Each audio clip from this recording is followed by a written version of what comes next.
Hey scholars, so the reason for this video is because in our Zoom meeting, I told you guys that I would read you short stories in order to make sure that your life is still filled with some kind of literature, and I know not all of you are reading because when I asked, a lot of you avoided eye contact with your webcams. So the way that I'll do this is I will pick some stories myself, but if you guys have requests, you can send those to me. If you would rather I read, say, a novel and just read a little bit a day, even if it's a young adult novel or a serious novel or a classic novel, whatever you want. Or if you want me to read short essays, like the funny kind of essays like David Sedaris writes, I can read those like short nonfiction pieces. I can read short stories that are classic literature, new short stories. I can read children's sleepy time tales too, which I'm going to start with today because it's the first one. I can read poetry. I can, whatever you guys want. So if you have requests, and by the way, this is not in any way an assignment. You don't have to watch these videos. This is just for people who want to see them, okay? Because I got a text yesterday reminding me that I didn't post a story when I said I would. So I'm starting today and I will post one for you daily.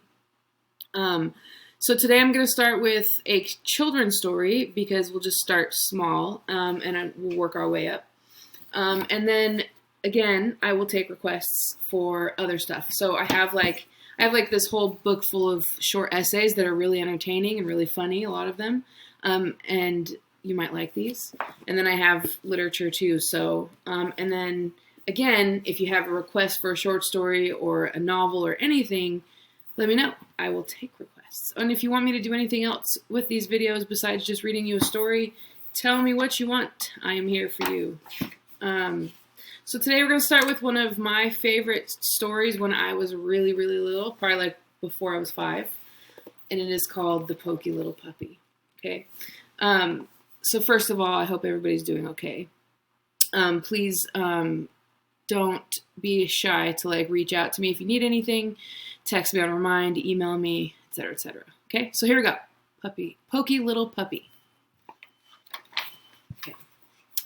5 little puppies dug a hole under the fence and went for a walk in the wide, wide world. Through the meadow they went, down the road, over the bridge, across the green grass, and up the hill, one after another. And when they got to the top of the hill, they counted themselves. 1, 2, 3, 4. One little puppy wasn't there. Now where in the world is that poky little puppy, they wondered, for he certainly wasn't on top of the hill. He wasn't going down the other side. The only thing they could see going down was a fuzzy caterpillar. He wasn't coming up this side. The only thing they could see coming up was a quick green lizard.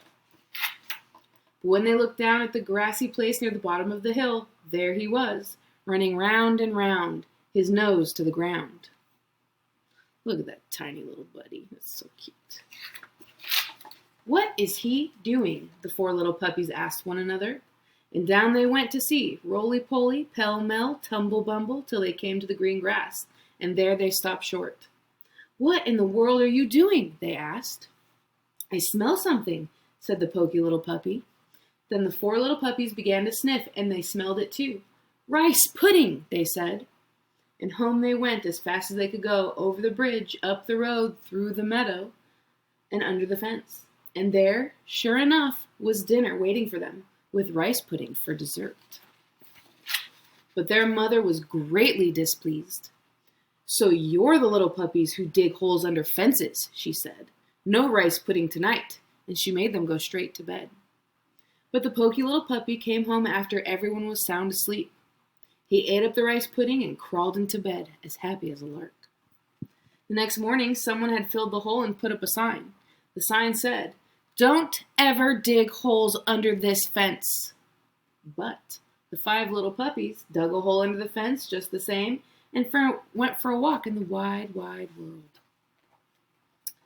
Through the meadow they went. Down the road, over the bridge, across the green grass, and up the hill, 2 and 2. And when they got to the top of the hill, they counted themselves 1, 2, 3, 4. One little puppy wasn't there. Now where in the world is that poky little puppy?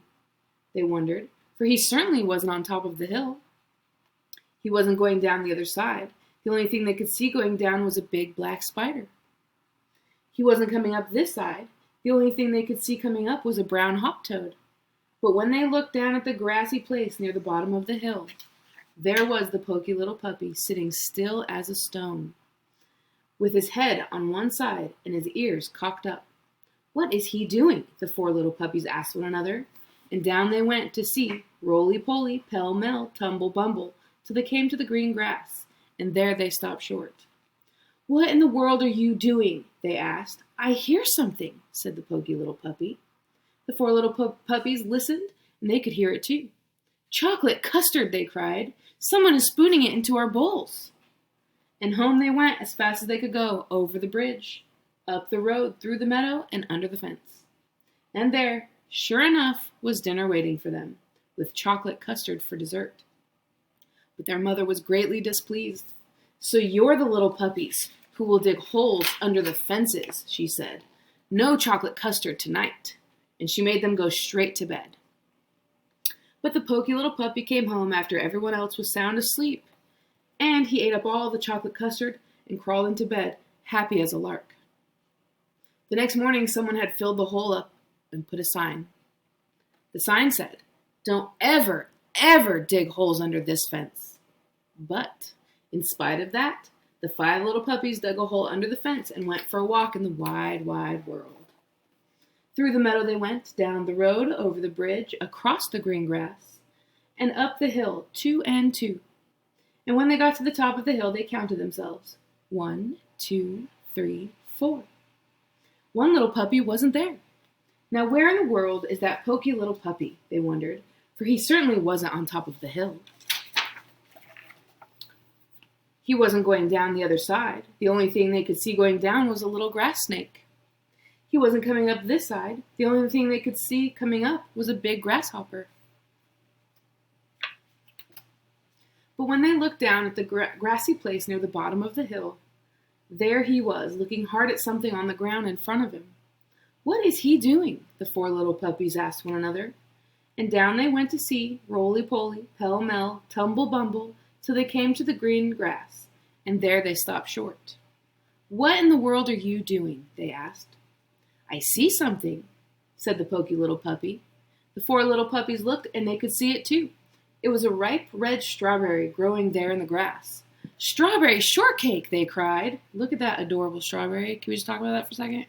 Oh my God, it's so cute. Okay. And home they went as fast as they could go, over the bridge, up the road, through the meadow, and under the fence. And there, sure enough, was dinner waiting for them, with strawberry shortcake for dessert. But their mother said, "So you're the little puppies who dug that hole under the fence again. No strawberry shortcake for supper tonight," and she made them go straight to bed. But the four little puppies waited till they thought she was asleep, and then they slipped out and filled up the hole, and when they turned around, there was their mother watching them. "What good little puppies," she said. "Come, have some strawberry shortcake." And this time, when the poky little puppy got home, he had to squeeze in through a wide place in the fence. And there was his four brothers and sisters, licking the last crumbs from their saucers. "Dear me," said his mother. "What a pity you're so poky. Now the strawberry shortcake is all gone." So the poky little puppy had to go to bed without a single bite of shortcake, and he felt very sorry for himself. Look at that sad little puppy. Aww. And the next morning, someone had put up a sign that read, "No desserts ever, unless puppies never dig holes under this fence again." The end. Okay, guys. There was your story. I hope you enjoyed it. I will see you again tomorrow.